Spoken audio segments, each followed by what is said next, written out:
রানী দ্বিতীয় এলিজাবেথের প্রিয় সন্তান, ব্রিটিশ নৌবাহিনীর এক সময়ের যোদ্ধা এবং রাজপরিবারের প্রভাবশালী সদস্য প্রিন্স অ্যান্ড্রু রাজপ্রাসাদে অবাঞ্ছিত। কেড়ে দেওয়া হয়েছে তার রাজকীয় উপাধি, ছাড়তে হয়েছে বাকিংহাম প্যালেস, আর সবকিছুর মূলে রয়েছে একটি নাম, জেফ্রি এপস্টাইন।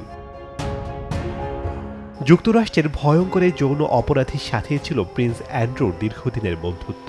এপস্টাইনের সেই অন্ধকার জগতের ছায়া এসে পড়ে খোদ ব্রিটিশ রাজ পরিবারের ওপর। বিতর্ক তুঙ্গে ওঠে যখন ভার্জিনিয়া জুফ্রে নামে এক নারী সরাসরি অভিযোগ করেন মাত্র ১৭ বছর বয়সে জেফ্রি এপস্টাইন তাকে বাধ্য করেছিলেন প্রিন্স অ্যান্ড্রুর সাথে শারীরিক সম্পর্কে জড়াতে। রাজকীয় আভিজাত্যের আড়ালে ক্ষমতার অপব্যবহারের এমন অভিযোগে কেঁপে ওঠে বিশ্ব, যদিও প্রিন্স অ্যান্ড্রু শুরু থেকে এসব অস্বীকার করে আসছিলেন।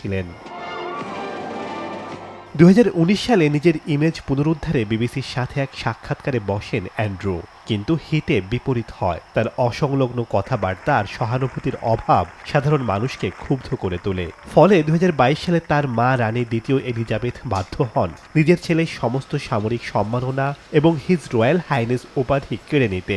এমনকি আদালতের বাইরে কয়েক মিলিয়ন ডলারের বিনিময়ে অভিযোগকারীর সাথে রফাদফা করতে বাধ্য হন তিনি। রাজা তৃতীয় চার্লস দায়িত্ব নেওয়ার পর পরিস্থিতি আরও কঠোর হয়েছে।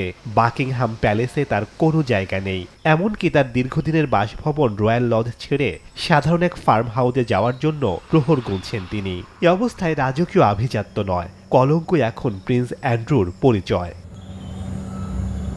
শেখ সাদি মারজান, সময় সংবাদ।